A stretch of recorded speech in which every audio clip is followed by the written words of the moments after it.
Could the GOP turn on President Trump? The G7 issue, Ukraine, Syria, it's all piling up. Mitt Romney has a fake Twitter account that he has been running. We'll get into that. And also, the queen of the warmongers, Hillary Clinton, gets a talking to from Tulsi Gabbard. U.S. troops move from Syria to Iraq. And Buck's movie review of The Joker coming up on the Buck Sexton Show.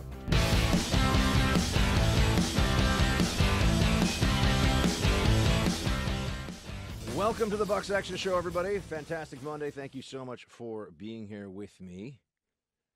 It was quite a moment last night when we found out that Mitt Willard Romney, or is it Willard Mitt Romney? Whatever, close enough. Mitt Romney was, who we have to remember, is a sitting United States senator worth hundreds of millions of dollars. Very, very fabulously wealthy man, United States Senator, formerly the governor of Massachusetts, now the senator from Utah, has an ostentatious mansion in La Jolla. I mean, this guy's he's a fancy fellow. He's been very successful in private business. And I, at one point, had even thought, and I will be honest about it, that Mitt Romney would have made a good president. Perhaps I gave him too much credit, although a better president than Obama is a different categorization than a good president on his own. That was the choice we were faced with in 2012. Well, Mitt Romney gave an interview to The Atlantic it was published over the weekend, and he decided to let it slip. I guess that's not a slip if he decided to, but he said that he operates a Twitter account. He didn't name it at the time. A Twitter account that allows him to follow the political conversation and, as we all know, because Twitter tends to do this, to weigh in, to have his say, to be involved anonymously in the public discussion with hundreds of followers and following only, I think, 600 people. I didn't check to see if I'm one of the followed by this account, but I doubt it, given that I'm not a hashtag Never Trump fellow, nor have I ever been. But Mitt Romney, who is the member of the Never Trump political cabal that I think you would say has both the highest profile and the most gravitas, at least his supporters would certainly say that. Turns out that he is also a strangely self-indulgent and somewhat thin-skinned fellow. He operates a Twitter account called Pierre Delecto. And Pierre Delecto, you know that's going to happen. Pierre Delecto is very anti-Trump and does not like the tweets from Mitt Romney or about Mitt Romney that are bad, only likes the tweets that are good. Pierre Delecto. I got to think of what my Twitter account pseudonym would have to be if I came up with a fake Twitter account. Although Mitt's not the only person that does this. In fact, I know, although I can't prove it, but I know of a number of people in conservative and in liberal media circles who have had staff or they themselves have created sock puppets, right? Fake accounts in order to pump one person up or take another person down and do so behind a cloak of some limited anonymity. So yes, Mitt Romney, who's supposed to be the single most celebrated, I think you could say most influential GOP official who is avowedly anti-Trump. And I think still has some aspirations of running again, has spent his time operating a very small-scale Twitter account anonymously where he can snark at people and like things and push things. And it's a bizarre move. It's just a bizarre move. And I don't know why Mitt felt the need to share this with the public. He's getting a lot of very much deserved flack for it right now. But it's a reminder of something that I've been considering in the last few weeks. And it's troubling. And it's the following. Not just that maybe Mitt Romney wasn't as astute and beyond reproach and squeaky clean as many of us thought he was, or at least maybe he's squeaky clean, but he's kind of a weird guy too. He's a bit of a weirdo. That's just a reminder for all of us to not think that any politician is perfect or fantastic or wonderful, because they all have issues. To want to do this, someone asked me over the weekend, would you ever run for president? It was a friend. I was out with some friends.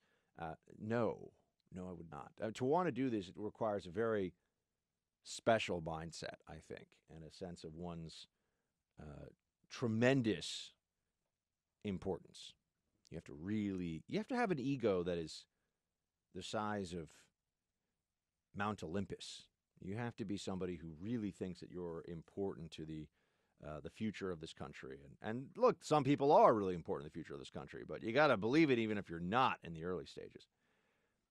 But all along in this impeachment brouhaha, it's a fun word to say, but I'm not sure it's exactly the best one to use in this situation. But all along in this impeachment scenario, we have had this elected official firewall in place where no matter what the Democrats do, our assumption all along has been that they will never get Republicans to break across party lines and support any Democrats in a vote for impeachment on the floor of the House. And even more importantly, you would never have members of the United States Senate who are Republican go along to give the Democrats the 2/3 majority to remove Trump from office. Right? Those are a couple of working propositions that we've all had. Those are the assumptions that we've all been operating under. What if it's not true? Now, I'm not saying I think it's not true, but just hear me out for a moment. You are seeing a lot of news stories right now out there about Republicans behind closed doors, behind the scenes, elected officials in the Congress who are saying that they just don't know if they can do this anymore, if they can keep putting out Trump's fires, defending him. This is from the Wall Street Journal today. President Trump faces increasing public and private scrutiny from his own party over a series of recent White House moves as the House impeachment inquiry reduces his margin for error with fellow Republicans and makes him more vulnerable to attacks. In the past several days, Mr. Trump has been forced to drop plans to host next year's Group of Seven summit at his Doral golf resort, and a top aide has tried to walk back comments linking Ukraine military aid to an investigation of the president's political opponents. The fallout of Mr. Trump's decision to withdraw U.S. troops from Syria has continued to draw widespread criticism, including from Republicans. So Republicans are speaking out against this president in a way that is certainly noteworthy to the journalistic establishment. Mitt Romney is out there strutting his stuff in an interview with The Atlantic, which is not a friendly newspaper for conservatives. It's a liberal publication, perhaps most famously displaying its liberalism in recent years by hiring and then summarily firing the very excellent writer Kevin Williamson for some old tweets in which he was trying to be a bit provocative on the issue of abortion. That's right, hired him and fired him right away. So The Atlantic is a left-wing journal of opinion, or whatever it is, a left-wing magazine. And it does this interview with Mitt Romney, and Mitt Romney makes it clear that he is completely and utterly opposed to President Trump. Then we find out he's kind of a weirdo who has this secret Twitter account, which why not just use your normal Twitter account? It's just such a strange thing to do if you're Mitt Romney.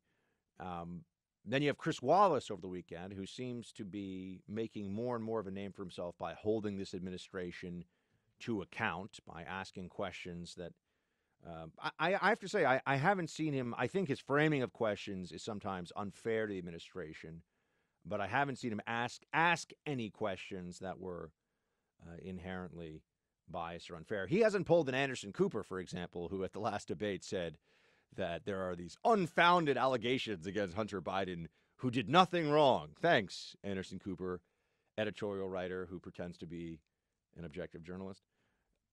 But Chris Wallace had said over the weekend that well-connected Republican folks have told him that there's a, quote, 20% chance that the GOP would vote for impeachment. Now, I understand 20% is not particularly high, but 20% is high enough that we have to take seriously the possibility that this could happen. And that means that we have to look at what would folks like Romney and others do in order to make that happen. You see, there's still this enormous group, this enormous class of people out there who thought that they were part of the GOP establishment. And I believe that they would rather have a return to that old status quo than a continuation of 4 more years of Trump. And those people are more powerful and more numerous than I think many of us realize because they tend not to share that publicly. It's true of a lot of Republican members of Congress. Think about the early days after Trump won. There were a lot of people who were very on the fence about Trump who eventually said, fine, we'll concede, we'll go along. We've been worried so much about the deep state. What about the deep GOP? What about those in the Republican Party who would feel that not only are they doing the right and the righteous thing by helping Trump to lose, even if they can't fully remove him from office in the Congress, what about those Republicans who would like to see the president lose? Now is their time. Now is their opportunity. The margin of victory was not that large the last time with Hillary Clinton. The margin of victory will not be that large this time around either, even if Trump runs an excellent campaign. How many deep GOPers, if you will, how many people who are fifth columnists inside the GOP and who are anti-Trump does it really take? How much influence do they have to exert in order to do what they think? I believe Mitt Romney thinks it would be better for the country if Donald Trump were not president and a Democrat were.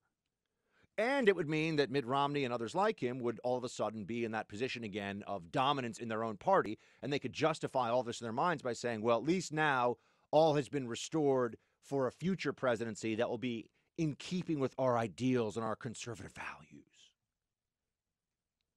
It's not just the left and the Democrats we have to worry about. There are insurgents from within our own party. And while they'll do silly things and stupid things like pretending anyone should listen to this guy Walsh or Evan McMullen or any of these other clowns, there are the Mitt Romneys out there too, people of influence and connections and power within the GOP apparatus. Doesn't matter if the Republican base isn't really with them.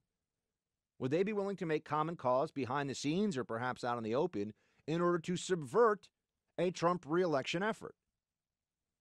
I think we have to take that possibility very seriously. I think that's a probability. The only question remains as to whether or not they would be successful in that effort to help defeat Trump and put a Democrat in the White House because they think that that would be better for the country because they're the real conservatives. Try to square that one for a moment.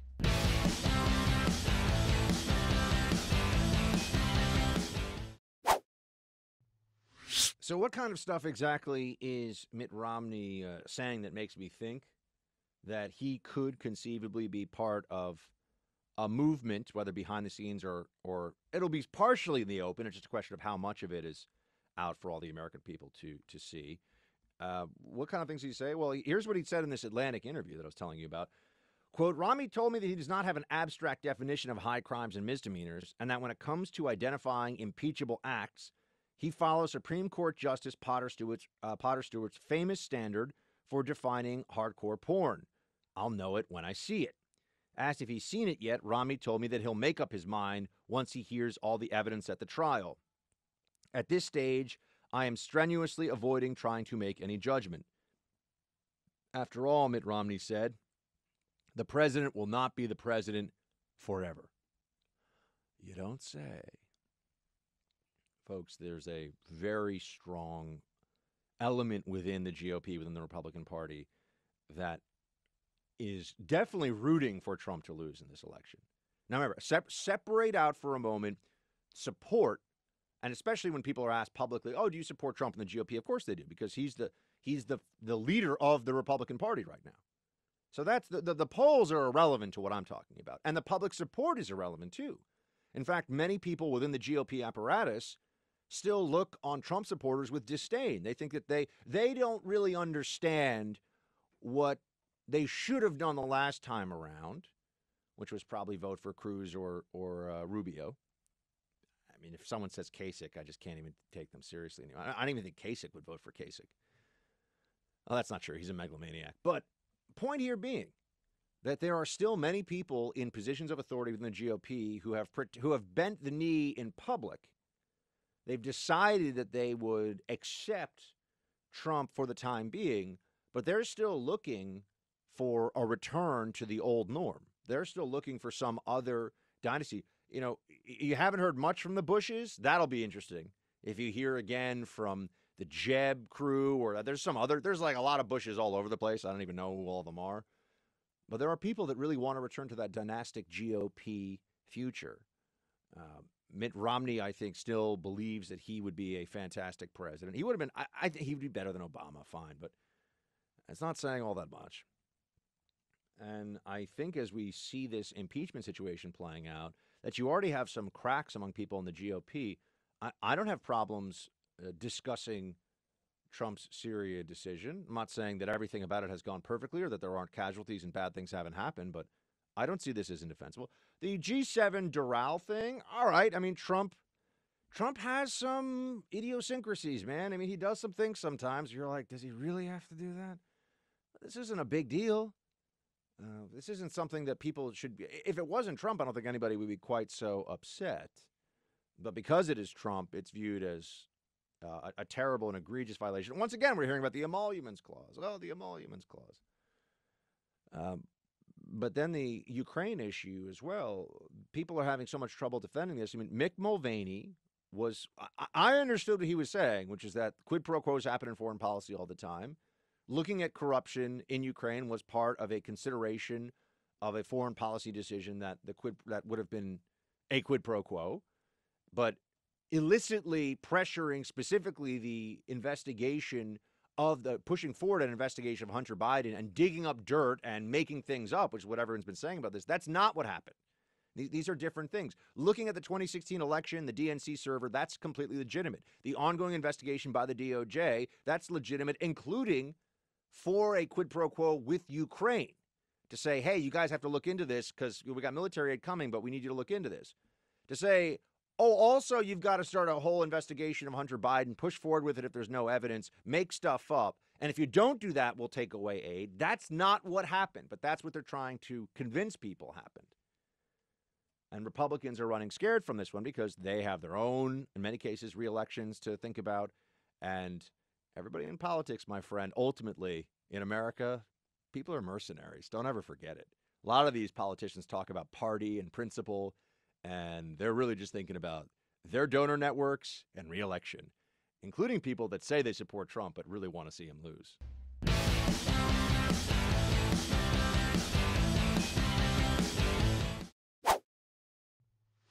The Queen of the Warmongers. Welcome back to the Buck Sexton Show, friends. That is what Tulsi Gabbard said about Hillary Clinton in response to Hillary's wildly unfair, underhanded, just grotesque attack on Tulsi Gabbard last week, stating that she was a Russian asset. Now, remember, asset is this is intelligence terminology. This means essentially another way of saying someone who is working for a foreign government, often in the capacity of a spy. To say a Russian asset means you are a helper of. For those of you who are fans of vampire and Dracula lore, a familiar of the Russian government, doing the Russian government's bidding, and knowingly, if you're an asset, usually you could be what's called an unwitting asset, but that wasn't the implication. The implication here is that Tulsi Gabbard and also Jill Stein, who's a Green Party candidate, are doing what Russia wants them to do.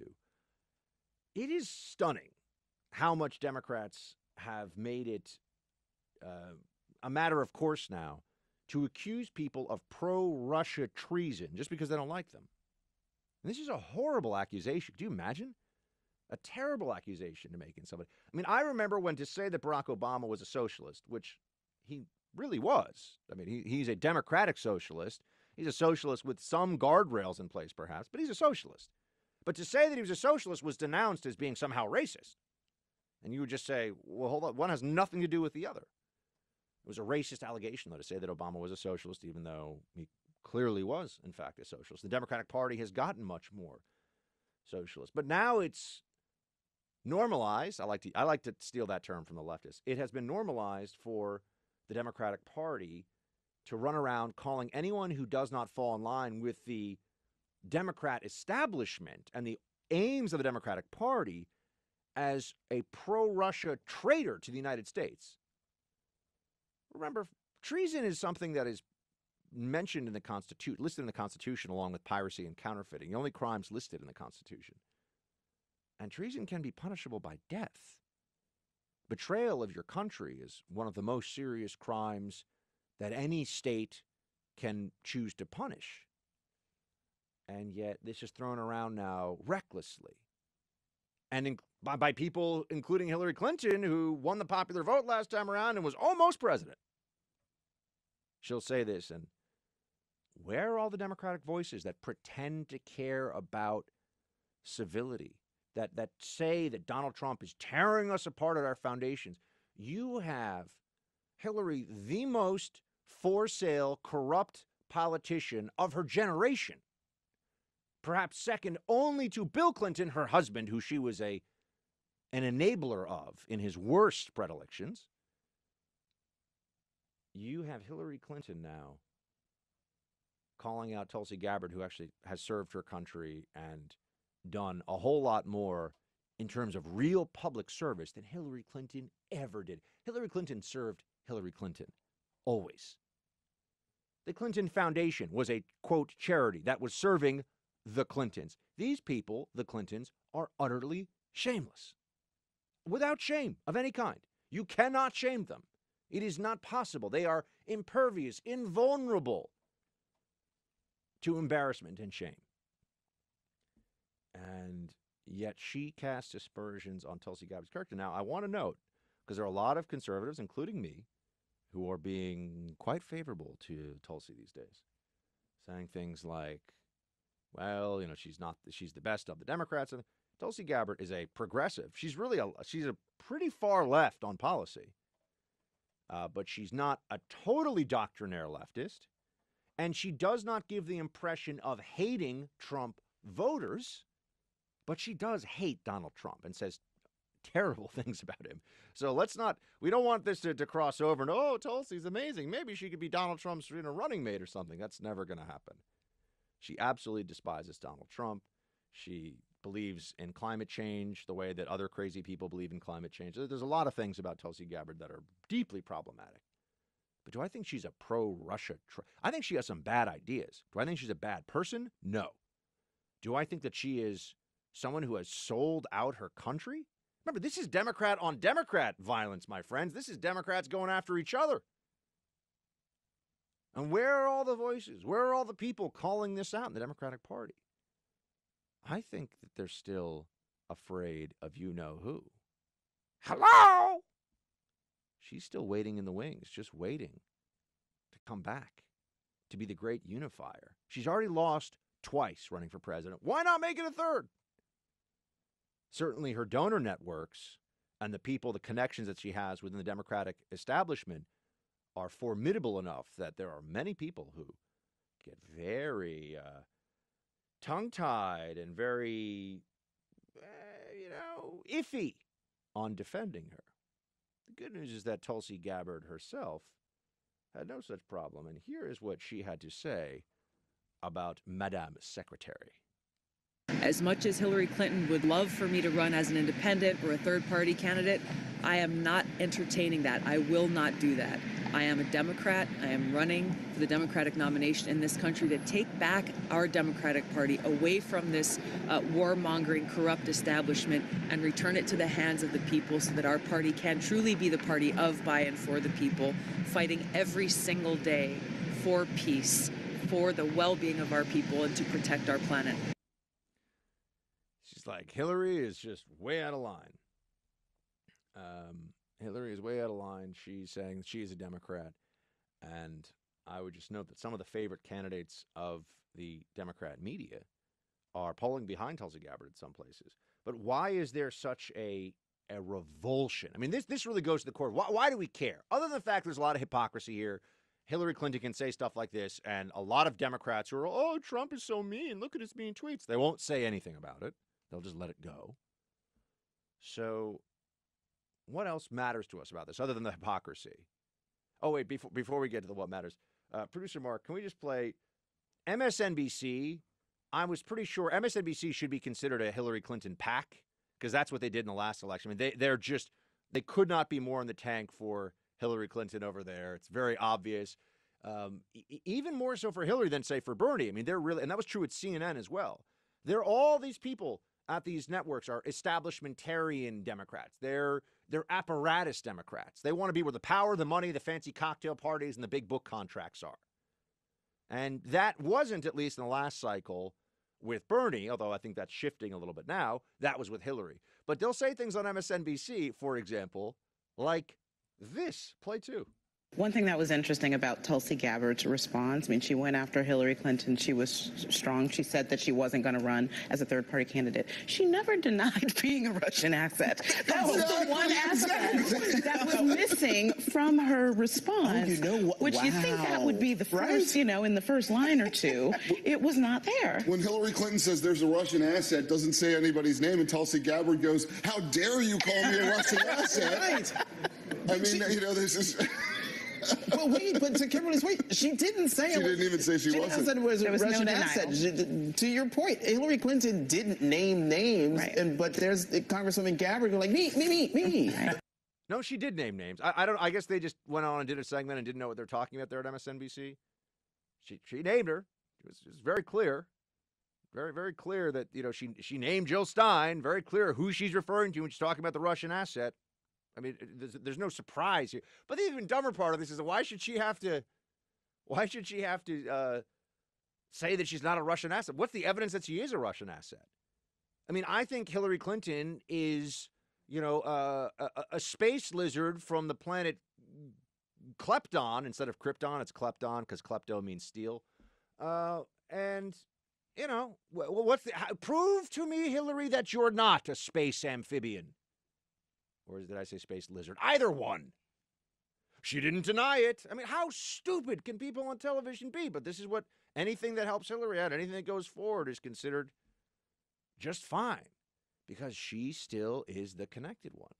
And there is no real, Joe Biden, the truth is the Obama apparatus has not backed Biden. Obama will speak out in favor of Trudeau after his multiple blackface, can't even remember how many blackface incidents he had. I do not recall if I am just a bizarre, crazy racist 4 times or 15 times. He couldn't figure it out.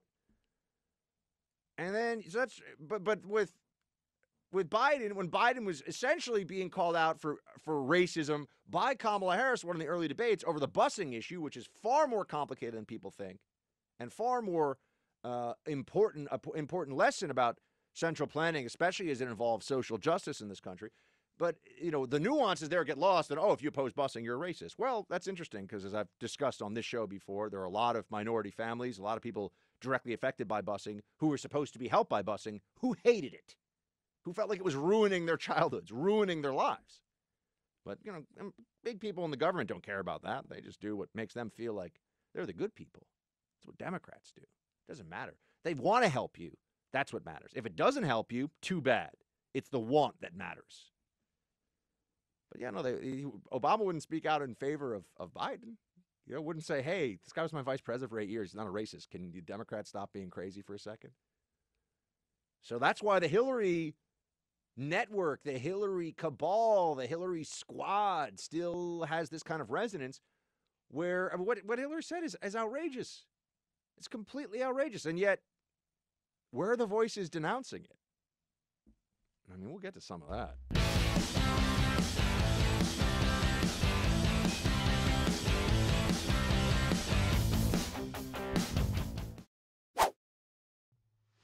Yeah, so as I was saying before, they name, in that interview, she talks about a third-party candidate. She's talking about someone running for president, folks. Gabbard, Kamala Harris, Warren, Klobuchar, those are the ones running for president. Who has been smeared as being a Russian, being pro-Russia before, being pro-Assad? But this is like saying I didn't name her. I just said maybe there's a candidate named Halsey Schmabard who might be running one day who'd be a Russian. Give me a break. We all know exactly what she was talking about. And she named Jill Stein in in the interview specifically, but that's because, Jill Stein, I think she had to remind people who Jill Stein was. But people like Mayor Pete, for example, always act like they're very, candidates like Mayor Pete act like they're very different from Trump and they have courage. In fact, in the last debate, there was an interesting moment where Mayor Pete more or less looked at Beto, and Beto was all like, I'm up here and I'm so woke. I'm so woke that I'm like a trucker who has had like 3 jugs of Monster Energy drink and like is also listening to Metallica and going like 85 down the highway. Like, I'm that woke. And Mayor Pete looked at him and was like, oh, yeah, by the way, I don't need a lesson in courage from you, wimpy Beto. And it was a little bit of an ouch moment. It was like, ooh, look at him going after playing the veteran card against wimpy Beto. All right, all's fair in love, war, and politics, I suppose. But if you're going to be the guy who's all about courage, and as somebody who was in a war zone and saw as much combat as Mayor Pete did, by the way, which is none, I would be very slow to play that card, Mayor Pete, in that way. Just, I'm brave and you're not because. But anyway, Mayor Pete did it. The reality here is that when Mayor Pete is offered an opportunity to have some political courage by denouncing what Hillary Clinton said, here's how that went. Play clip 3, producer Mark. I was curious if you had any reaction to former Secretary of State Hillary Clinton implying that Congresswoman Tulsi Gabbard might be a Russian asset. What I'll say is that I'm not going to get into their dispute. What I will say is that we know right now. Is it appropriate? Well, I suppose when you become a private citizen, you can say whatever you want. I understand that. But she's a sitting member of Congress. She served. Well, I certainly honor her service. As we saw in the debate, I also have strong disagreements with her on topics like Syria. But the bigger issue here is Russia is working to interfere with our elections right now. And we know a big part of how they're going to do it is exploiting divisions among the American people with their information operations. We've got to become a harder target. And as president, I will make sure, using all of our tools, diplomatic, economic, and security, that there is enough deterrence that Russia would, or any country, would never again calculate that it is in their interest to mess with our democracy. I just wonder if you're comfortable. Throw a charge out there making her deny it. That's a Trumpian move. Well, we got to focus. All right, we get the idea here. The task Mayor at hand Pete right now. Mayor Pete doesn't want to upset the Hillary because he thinks he's got some establishment appeal. He doesn't want to upset the Hillary donors. He doesn't want to upset them. Mayor Pete won't say what should be said here. Now, and I was mentioning before, at the end of that, but he does say, well, I'm not comfortable with it. Yeah, I'm not comfortable with it. What Hillary Clinton said is gross. But why do they hate Gabbard so much? A few things. One is she's not part of the club for whatever reason. She's not part of the establishment Democrat club. So start with that. She is willing to say that third trimester abortion is something that any rational, reasonable human being would agree is, except in a threat to the life of the mother, is just unacceptable and barbaric. So she'll say more or less that, which for the whole Planned Parenthood, NARAL wing of the Democratic Party is complete, which is the Democratic Party, is completely unacceptable. But also more than that, there's a situation here where the Democrats going into this election are running on Trump is awful and the people who support him are awful. So if you aren't willing to turn your back on Trump, you're an awful person too. That's the message. That is the underlying message of the Democratic Party going into the next election. And so with that, I would just say, well, that doesn't fit in with the Tulsi Gabbard approach. And that's unacceptable to Democrats. They want this to be an election that's all about personal branding.